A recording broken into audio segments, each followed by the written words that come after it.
everybody. Welcome back. I mistold you guys about when my oncology appointment was. I thought it would be today, this morning at 8:20 a.m. It wasn't. I just got my staples out, and they called that. So I got there at about 8:05. Went up to the fifth floor. Kind of confusing to get there, to be honest.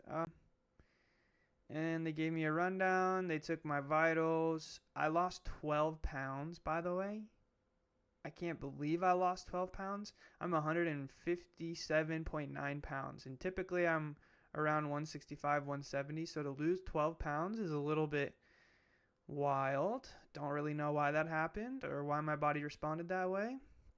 But I want to get even more active. My fiance believes that it's because I'm not working out and possibly losing muscle. Could be the case. I don't know. I'm not going to think about it too much. Maybe the oncology team could tell me why that might be the case. So that happened. Staples out was cake, by the way. I met with my emergency room doctor who told me bring some headphones, listen to music, close your eyes, don't think about it. And that's what I did. I put my headphones in, I closed my eyes, and the doctor, I don't know if she's a doctor, the nurse, I'm not sure what her role is, but she kept tapping me to like tell me this is going to be cold and wet. This will be cold and wet. And I'm like, that's fine. I'm just trying to zone out right now, but thanks for letting me know. And guess what she told me? She said, I've never had someone be this chill before. So everything that I was told, everything that was told to me, I thought it might take 90 minutes. I had a nurse reach out to me and let me know that. It only took about 5 minutes, possibly less. I think I listened to one song. Listened to a song called Talk of the Town. Apparently it's called UK garage music, if you know anything about that. I like the song though. I feel like I'm going to be the talk of the town. Maybe that's a big ego. Maybe I should get my ego checked, but that's truly how I feel. And I'm going to keep riding that because I do think there's a difference between arrogance and confidence, and I feel confident. I don't feel arrogant. I think arrogant people don't stand behind their words, and I think confident people do. So watch this growth. Watch me get to where I want to be. Watch me meet the people I want to meet. Watch me go places. Watch me travel the world. It's all happening. And I want to bring people along. I have a Discord. It's a private Discord that I started in 2019, and I've been adding people to it, and I've been chatting to them and building a community because community is important to me. I also have a new cancer Discord where I want to invite people who have cancer to talk about their stories. So check the description for those. Also, please subscribe. I need 500 subscribers. I'm at about 107, maybe more. And every subscriber counts because if I get to 500 subscribers on YouTube, I can start making money from it. And I just put out a merch line too. You might have seen my video about that, the one previous to this. So things are happening. I'm moving as quickly as I can. I know how to do this. Don't think I don't know how to do this. I know how it's done. I've watched streamers, I've watched YouTubers, I've watched content creators my entire life. I think since I've been 8, 9, 10 years old, I've been watching content creators. This is my space. I know how it works. Trust that I know how it works. And trust that I'll do everything I can to get to where I want to be, okay? We're going to the tippity top, and I'm trying to work on myself in ways that I don't think a lot of content creators are. I think I found my faith at the right time. I think being baptized when I was baptized, like these are all things that are going to put me ahead of most. Again, I'm not trying to be arrogant. I'm trying to be confident right now. This is how I feel. This, in my soul, I am letting you know how I feel. But yeah, staples out easy. I think I felt 3 or 4 of them. I felt a few right above my ear. She said that's probably the most sensitive spot. And then I felt a few right about here, kind of tip of the forehead. Apart from that, it was just kind of like a slight tug. Wasn't painful. Maybe a bit of a pinch, but it kind of feels like a little cat scratch is how one of the nurses described it. So like 3 or 4 cat scratches, and the rest were just like slight tugs. Didn't hurt.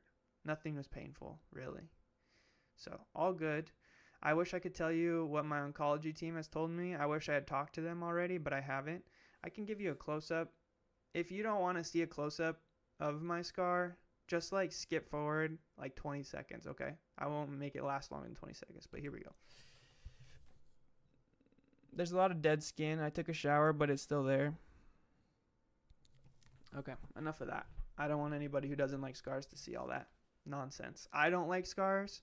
So if I watch somebody showing their head scar, I'd be like, gross. Although I don't think it's that bad. So I'm learning how to deal with scars, blood, needles. I've been told, okay, my mother told me this, so always listen to your mother. She said, you use the word hate too much. And I think she was referencing my first video where I said, I hate hospitals, I hate needles, I hate getting blood drawn, I hate this, that. And she's like, do you know how that sounds? Do you know how much bad energy you're putting out to the world when you say the word hate? You guys need to understand who my parents are. My parents are impressive people. Like, very impressive people. And I'm very grateful for that. Because I don't know what I'd do without them, man. I don't. So. Look at my fridge, by the way. I've got Emile Smith Rowe, used to play for Arsenal. I've got Saka Odegaard. I got Bergkamp Henry. I got Arteta. Dude, I love this sticker. Let me show you guys the sticker. Hold on. Okay, check this out. I think this is from a couple seasons ago. We get some bad luck from referees sometimes. So, like, Arteta's got this attitude towards refs where it's like, this was a disgrace. This was a disgrace. It's just funny because he kind of, like, gets mad. And he's got a little bit of an attitude. So, here we go. This is his face from, like, getting told about some bad call. And he's like, yeah, okay. Okay, right. Sure, man, sure. So, I love this one. I love this face. This is in my Discord, by the way, my private one. I'm keeping it private, by the way, because I don't want a lot of people in there. I like my friends. I like talking to them. But, yeah, I love that.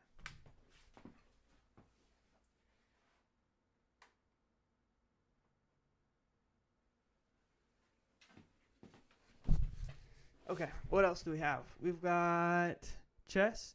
We've got pure leaf tea. I love unsweetened pure leaf tea, by the way, which I can still drink, so we love that. I've got Shaq drinking a water bottle. I've got Omaha. I've got the U.S. I've got Future saying sensational. And then I've got Thomas Shelby from Peaky Blinders. Those are all my stickers. I'm going to add more stickers. Do you think I could cover the entire bottom of that fridge with stickers? Or not stickers. I keep calling them stickers. They're magnets. So I think I might. I don't want anybody to take pity on me for any reason. I don't need it. I'm driven. I'm motivated. People can pity me if they want to, but they don't have to. I want you to believe in me. Belief is like 100 times more important than pity. If you've ever been in a tough situation, you'll understand that. Believe in me. Don't pity me. I don't need the pity. Pity's for people that don't have the strength that they need to get through tough times. And I have the strength. I'm going to show you I have the strength. Just sit there and watch, man. Sit there and watch this happen because I have the strength. I know I do. My mentality, I don't know if people realize. I don't think my nurse today realized what I do for a living. I'm a mental health counselor. I put a lot of energy into what I think about, okay? I do things for reasons. I don't do things for no reason. You've heard me say that before. But I need people to understand that I put a lot of energy and effort into what I think about. As a mental health counselor, my thoughts are more important than most people's thoughts. I don't know why the camera's zooming in, but it's fine. This camera, by the way, it needs to get replaced. It is really obnoxious. I don't know if you remember the last video, it like zoomed out. I need like something stationary, man. Sorry. We got off track. What was I talking about? Oh, my mentality. I put a lot of energy into it. A lot. I was watching a TikTok where it talked about personality types, and let me look up actually what this personality type is called because I forget. Yeah, it's the Myers-Briggs Type Indicator, MBTI. And somehow it knows what I am? That's kind of weird. How does Google know what my personality type is? ENFP. Okay. Well, now I know what it stands for. I didn't know what it stood for, but actually that's pretty interesting. My acronyms are extroversion, which I've never considered myself literally in my entire life. intuition, feeling, and perceiving. So you're either extroversion or introversion. S stands for sensing. I'm not sensing. I'm intuition, not sensing. Feeling or thinking, or judging or perceiving, and I'm perceiving. So I'm extroversion, intuition, feeling, perceiving. And that makes up 5% of people. And funny enough, someone in my life who has the exact same personality type that I do, she might be an INFP though, is my stepmom. So my dad has managed to have me as a son who's an ENFP, and he's married my stepmom, who I think is an INFP, but she could very well be an ENFP. She's pretty social. I don't know if liking to talk means you're an extrovert. Does that make sense? I think an extrovert can be quiet, but when the opportunity presents itself to speak, they don't mind speaking. Like when I meet with clients as a counselor, I don't mind talking. I like talking about what they want to talk about. I don't make the session about myself. I think that's a poor thing to do. But I don't mind talking about whatever they want to talk about. My job as a counselor oftentimes is to figure out what somebody wants to talk about. Everybody has an interest. Everybody knows something. Everybody has a passion. You need to tap into what that is. If you're not tapping into what they like, you're wasting their time. Let them talk about what they want to talk about. There's two things, okay? I don't want to make this all about mental health because I don't have to, but there's two things that you need to know as a counselor.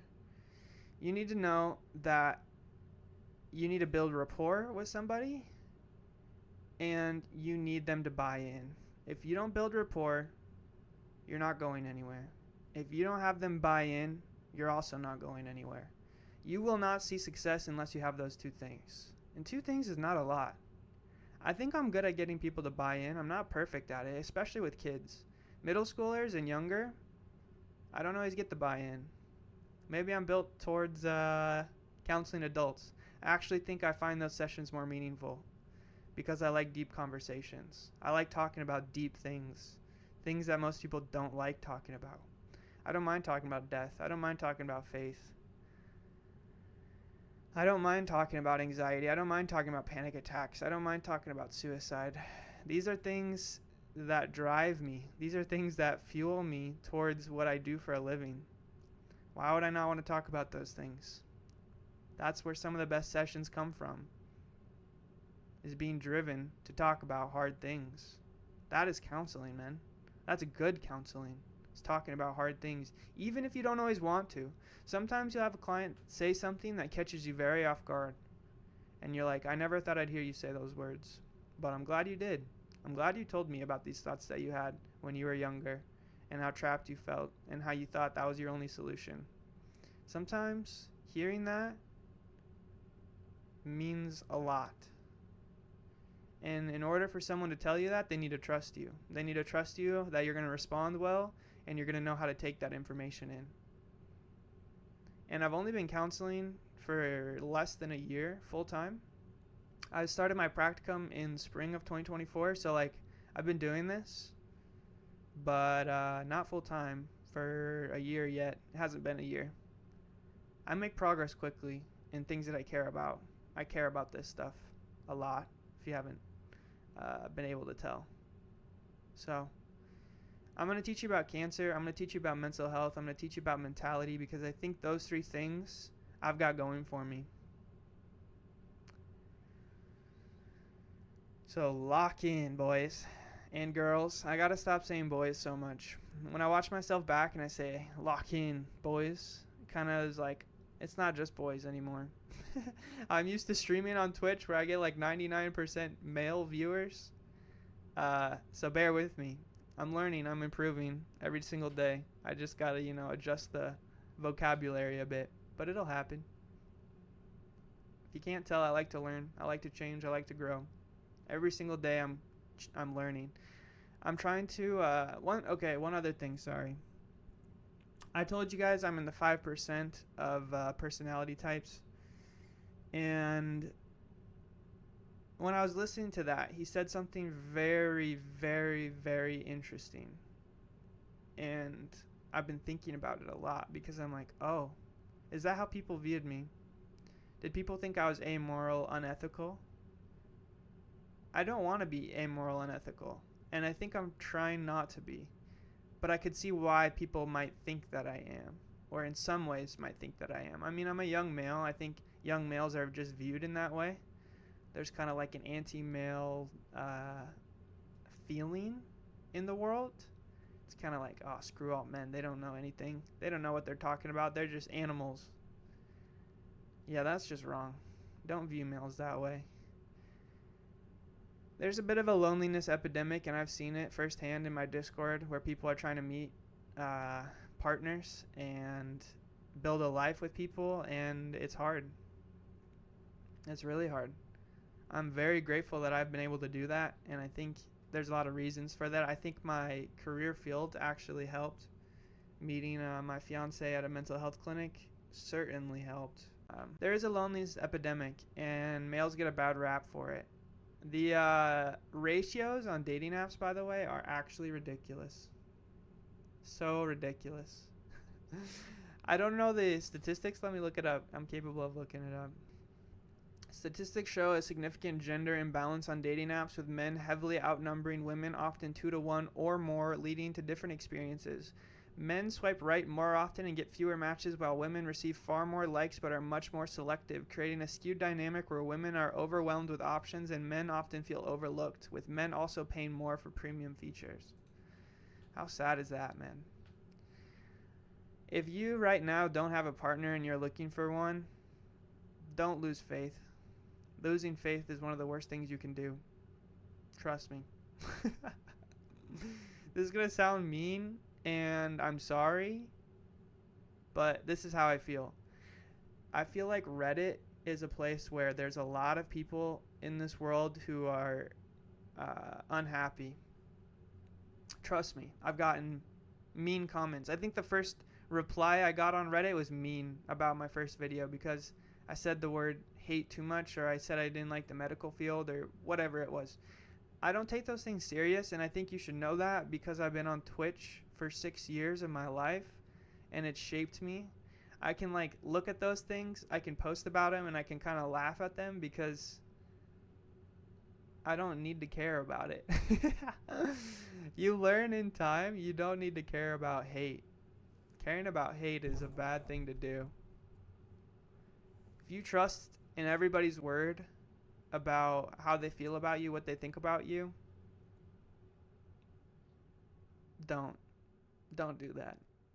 That will be a miserable life. You need to think for yourself. You need to think what you're capable of. You need to think of the dreams that you have and where you want to be and what you want to pursue in life.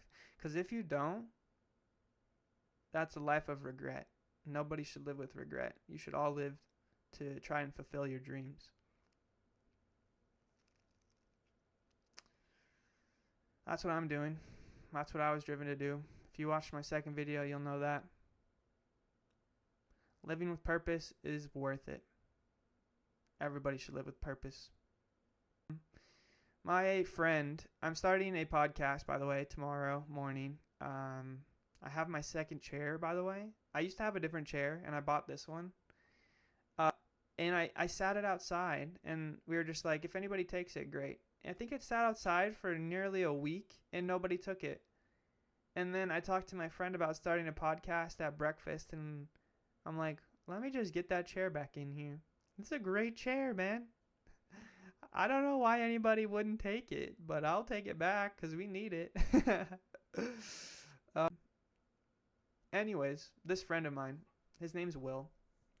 I think I was going to tell you guys his story, and then I said, no, I'm going to let him tell his story.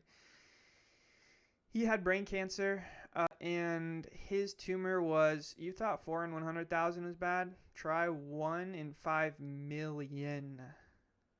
How about those odds, man? 1 in 5 million? Are you kidding me? How many people even live in the U.S.? 300 million? What's 300 divided by 5? 60?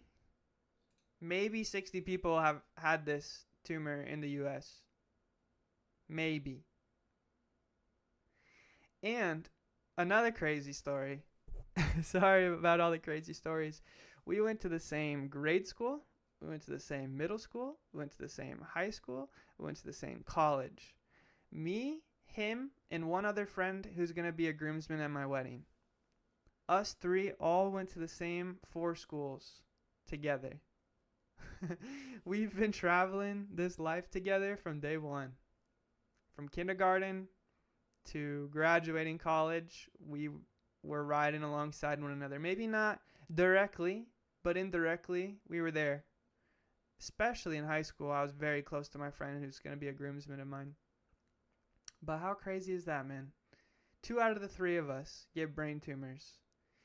Okay, another crazy story. These just keep coming out. I had coffee with an emergency room doctor who goes to my church. Very sweet guy. He's got a wife and baby daughter who's very sweet. And talking to him is great. He's such a smart guy. Like, people who work in the medical field, man, they know what they're talking about. They know things about life. Okay, they're smart. They're dedicated. He had a mom who passed away from cancer, and he has a lot of stories to share with me about her mentality and her view of life. He said she never wasted a day, ever. She made every day count. And I want to be like that, man. I think I am like that, and I think you guys see that. But he told me to listen to music while I got my staples out. And where else was I going with this story? Oh, right. He told me in the state of Nebraska, this is not by human influence, by the way. This is just natural occurrence. We get unlucky, I suppose. There is a higher level of radon, if you know what that is. I didn't really know what that is, but apparently it's some sort of gas that can like accumulate in your basement. And I was like, oh, well, that probably makes sense because I lived in an old house and I didn't have a radon fan or anything like that. And he's like, honestly, it's the same everywhere. You could be the wealthiest guy in Omaha. You could be Warren Buffett and still have radon in your basement. And I'm like, oh, okay. Well, then I don't feel so bad. But he said we have higher levels of radon and there's higher rates of brain cancer than everywhere else. It's like, huh. That sucks. I didn't really get to choose to live here. Just kind of happened. Did I get unlucky? Probably. Did I make a bad decision? I don't know. I'll never know. But I got some pretty bad brain cancer. But that's another thing. 3.5 to 5 years of life, if that is how long I live, and I don't think it is because I'm going to make a lot of changes in my life. I'm going to cut out sugar and alcohol, at least. I'm going to make every single day count. Do you know how long it's been since I started making content? Let me look. So 11 days, I'm doing everything I can. I hope you guys see that. I hope you guys see the growth. I hope you guys go support my merch line, by the way. Go look at my video before this one. I've got merch that you can help support me and my fiance through this journey of cancer. I'm not going to say we're poor. My fiance is not poor. She has a good job. But we can use help. I'll never say no to some help. So that's about all I got. If you guys want to support me on my social media, I'm going to drop all those links in the description. Please remember to subscribe to my YouTube. It would mean a lot. Feel free to drop a comment, man. Engagement helps. If you can subscribe, if you can like, if you can comment, I need to start saying that. I'm kind of new to this whole content thing. It helps me. It helps the channel grow. So remember to do those 3 things. Subscribe, like, comment. All help. Okay? That's all I got to say. And thank you for listening. I hope for good things to come. And I hope you guys are with me for the ride because it's going to be a crazy one. Strap in. I got big dreams. I'm not going to tell you the big dreams because I think it sounds arrogant. But I got big dreams. Get ready. Peace out. Appreciate you guys.